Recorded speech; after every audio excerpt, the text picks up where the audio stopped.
Welcome to Sravani's media. AP CM Chandrababu తనయుడు మంత్రి నారా లోకేష్ కు తెలుగుదేశం పార్టీ పట్టం కట్టింది. టీడీపీ వర్కింగ్ ప్రెసిడెంట్ పదవిని ఆయనకు అప్పగించింది. ఇప్పటి వరకు జాతీయ ప్రధాన కార్యదర్శిగా ఉన్న లోకేష్ కు ఇది కీలక ప్రమోషన్ అనే చెప్పొచ్చు. ఇప్పటికే చంద్రబాబు తర్వాత పార్టీలో నంబర్ 2గా కొనసాగుతున్న లోకేష్ తండ్రి తర్వాత టీడీపీ పగ్గాలు చేపట్టే దిశగా మరో అడుగు ముందుకు పడింది. అయితే లోకేష్ రాజకీయ ప్రస్థానం అంత సాఫీగా సాగలేదు. ప్రత్యర్థి పార్టీ నేతలు ఆయన్ను పప్పు అంటూ ఎద్దేవా చేశారు. తెలుగులో మాట్లాడలేదంటూ విమర్శించారు. వాటన్నిటినీ తట్టుకుని లోకేష్ ఈ స్థాయికి చేరుకున్నారు. నారా లోకేష్ 2013లో రాజకీయాల్లోకి అడుగుపెట్టారు. హైదరాబాద్లోని గండిపేటలో జరిగిన మహానాడు కార్యక్రమంలో ఆయన పొలిటికల్ ఎంట్రీ ఇచ్చారు. అయితే అంతకు ముందు 2009 ఎన్నికల సమయంలో టీడీపీ ఇచ్చిన నగదు బదిలీ హామీ లోకేష్ ఐడియా అని చంద్రబాబు చెప్పారు. 2014లో ఏపీలో టీడీపీ అధికారంలోకి వచ్చిన నాటి నుంచి లోకేష్ రాజకీయాల్లో యాక్టివ్ అయ్యారు.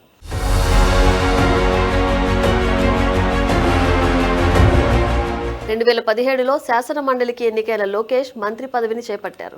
అయితే రాజకీయాల్లోకి అడుగుపెట్టిన నాటి నుంచి తెలుగునాట ఏ నాయకుడు ఎదుర్కొనని విమర్శలు, ట్రోల్స్ లోకేష్ ఎదుర్కొన్నారు. వైసీపీ నేతలు ఆయన్ను పప్పు అంటూ ఎద్దేవా చేశారు.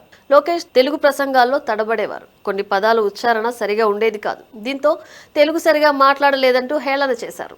వర్ధంతికి జయంతికి తేడా తెలియదంటూ విమర్శించారు. ఓ సందర్భంలో లక్ష్మీ పార్వతి మాట్లాడుతూ ఒరే మనవడా మంగళగిరి అని స్పష్టంగా పలుకు, నా ఓటు నీకే అని వ్యంగ్యంగా మాట్లాడారు. చాలా మంది వైసీపీ నేతలు జూనియర్ ఎన్టీఆర్తో లోకేష్ కు పోలికలు తీసుకొచ్చారు.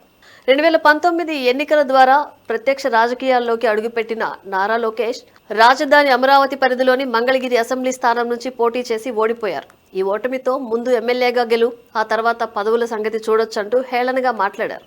తీవ్ర స్థాయిలో ట్రోల్స్, విమర్శలు, ఎద్దేవాలు. ఎన్నికల్లో ఓటమి, మరో నాయకుడైతే కుంగిపోయేవాడేమో, రాజకీయ రంగం నుంచి తప్పుకునేవాడేమో, కానీ లోకేష్ మాత్రం వెనక్కి తగ్గలేదు.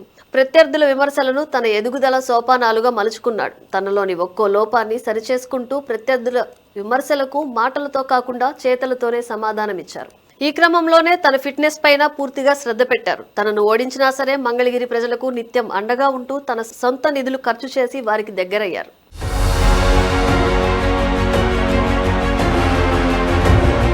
తెలుగులో స్పష్టంగా మాట్లాడటంపై ఫోకస్ పెట్టడమే కాకుండా తన ప్రసంగ శైలిని సైతం లోకేష్ మార్చుకున్నారు. తనను ఎద్దేవా చేసిన వారే ఆశ్చర్యపోయేంతగా ఆయనలో మార్పు వచ్చింది. యువగళం పేరిట రాష్ట్ర వ్యాప్తంగా చేపట్టిన పాదయాత్ర లోకేష్ లోని అసలైన నాయకుడిని బయటకు తెచ్చింది. 3000 కిలోమీటర్లకు పైగా సాగిన ఈ పాదయాత్రలో లోకేష్ సామాన్య ప్రజానీకంతో మమేకమయ్యారు. వారి కష్టాలు చూసి చలించిపోయారు. వారి అవసరాలను తెలుసుకుని అండగా ఉంటామని హామీ ఇచ్చారు.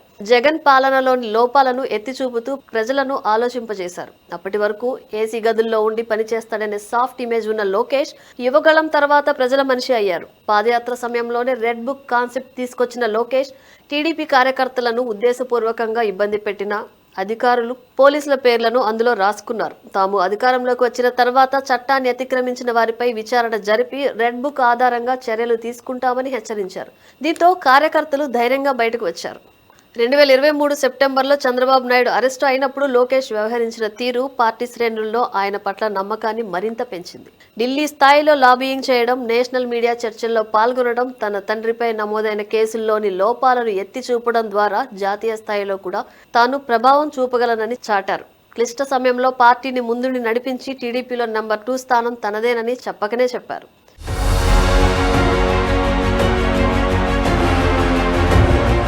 2024 అసెంబ్లీ ఎన్నికల్లో టీడీపీ కూటమి ఘన విజయం సాధించిన తర్వాత లోకేష్ స్థాయి మరింత పెరిగింది. 2019లో ఓడిన మంగళగిరిలోనే ఈసారి ఆయన రికార్డు మెజారిటీతో గెలుపొందారు.